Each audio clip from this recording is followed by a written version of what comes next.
মই ব্যক্তিগতভাৱে বিয়াত আশাবাদী যে মই ভাবিছোঁ যে আমি 1,00,000 আজীৱন শৈশৱৰ লক্ষ্য লৈ অভিযানটো আৰম্ভ কৰিছোঁ। এই অভিযানৰ অভূতপূৰ্ব সঁহাৰি পাইছোঁ।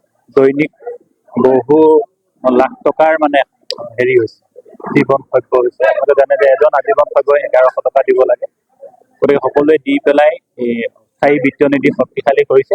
সমান্তৰালভাৱে অসম সাহিত্য সভাও শক্তিশালী হৈছে। গতিকে আমি দায়িত্ব গ্ৰহণৰ পাছত পৰিকল্পিতভাৱে বিজ্ঞানসন্মতভাৱে অসম সাহিত্য সভাৰ কাম কাজখিনি পৰিচালনা কৰিবৰ কাৰণে আমি যত্ন কৰিছোঁ। আমাৰ কাম কাজত এটা বৈজ্ঞানিক ভিত্তি থাকে।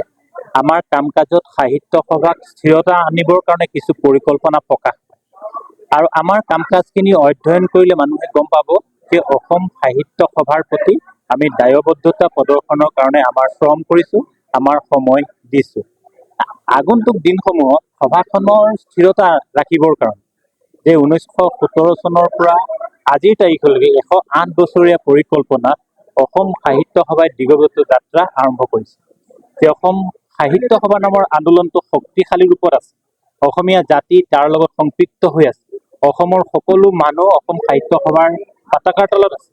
সকলো জাতি জনগোষ্ঠী, পাহাৰ ভৈয়ামৰ সকলো জনগোষ্ঠী অসম সাহিত্য সভা পতাকাৰ তলত আহি জিৰাই। তেনেস্থলত আমি অসম সাহিত্য সভাৰ দায়িত্ববাহী হিচাপে, পদবীধাৰী ব্যক্তি হিচাপে আমি মৰ্মে আমাৰ দায়বদ্ধতা বুজি পাইছোঁ। গতিকে দায়বদ্ধতা প্ৰদৰ্শন কৰি সামূহিকভাৱে যিবোৰ শ্ৰমৰ যোগেদি অসম সাহিত্য সভাৰ উত্তৰণ হয়, যিবোৰ শ্ৰমৰ যোগেদি অসমীয়া জাতি উত্তৰণ হয়, তাৰ প্ৰচেষ্টা আমি কৰিছোঁ আৰু কৰি যাম। আৰু মই সহায় ভিক্ষা মাগিছোঁ অসমবাসী ৰাইজৰ যে অসম সাহিত্য সভাক ভাল পোৱা ব্যক্তিসকলৰ আমি সহায় ভিক্ষা মাগিছোঁ যে অসম সাহিত্য সভা এটা সঠিক দিশত আৰু সঠিক পথত আগলৈ দায়িত্ব তেওঁলোকেও গ্ৰহণ কৰক। আমাক নিৰ্দেশনা দিয়ক, আমি তেওঁলোকৰ নিৰ্দেশনা মতে কাম কৰি যাওঁ। আৰু বিশেষকৈ সমালোচকসকলক আমি মৰ্যাদা দিব বিচাৰিছোঁ যে সমালোচকসকলে কি কথা ক'বলৈ যত্ন কৰিছে, আমি সেই কথাত অধ্যয়ন কৰিছোঁ। আৰু তেওঁলোকৰ সমালোচনাৰ ভাষা অধ্যয়ন কৰি আমি বিজ্ঞানসন্মতভাৱে তাক মীমাংসা কৰিবৰ কাৰণে প্ৰযত্ন কৰিম আৰু পৰ্যায়ক্ৰমে আমি আগুৱাই যাম। আৰু আশা কৰিছোঁ আগন্তুক আমাৰ কাৰ্যকালটোত যাতে কোনো বিতৰ্ক নহয়, বিতৰ্ক নহ'বৰ কাৰণে আমি প্ৰযত্ন কৰিম আৰু সুস্থিৰভাৱে সভাখন পৰিচালনাৰ আমি দাবীদাৰ হ'বৰ কাৰণে আমি প্ৰযত্ন কৰিম। আচলতে অসম সাহিত্য সভা স্বনিৰ্ভৰশীল হ'ব লাগে, যাতে আমি কাৰো ওচৰত হাত পাতিব নালাগে। আমি যদি 10 কোটি টকা কৰি ল'ব পাৰোঁ, তেতিয়া অসম সাহিত্য সভাই আৰু তাৰ ওচৰত হাত নপতাকৈ স্বচ্ছন্দে চলি থাকিব পাৰে। সেইটো লক্ষ্যটো আমি লৈছোঁ। আমি আৰু 4 লাখ টকা তুলিবৰ কাৰণে, 4 লাখ আজীৱন সভ্য কৰিবৰ কাৰণে অৱশ্যে লক্ষ্যটো ল'বই লাগিব। 4 লাখ হয় নহয় নাজানো, কিন্তু এই লক্ষ্যটো লৈছোঁ। আৰু কিছু ক্ষেত্ৰত আমি যথেষ্ট আশাও পাইছোঁ, কাৰণ আমি 9 মাৰ্চৰ পৰা এতিয়ালৈকে বোধকৰো 5,000তকৈ অধিক আজীৱন সভ্য হৈ গৈছে ইতিমধ্যে। সেইটো এটা কাম কৰিছোঁ। আৰু তাৰ লগে লগে সাহিত্য সভাৰ যিটো ভাৱমূৰ্তি যাতে আৰু কোনো দিন ম্লান নহয়, সেইকাৰণেও আমি কিছু ধৰণৰ প্ৰচেষ্টা হাতত লৈছোঁ। আৰু নতুন প্ৰজন্মৰ ক্ষেত্ৰত আমি কিছু কাৰ্যসূচী লৈছোঁ। আপোনালোকে গম পাইছে, নগাঁৱত আমি 3 দিনীয়াকৈ লেখক শিবিৰ পাতিলোঁ।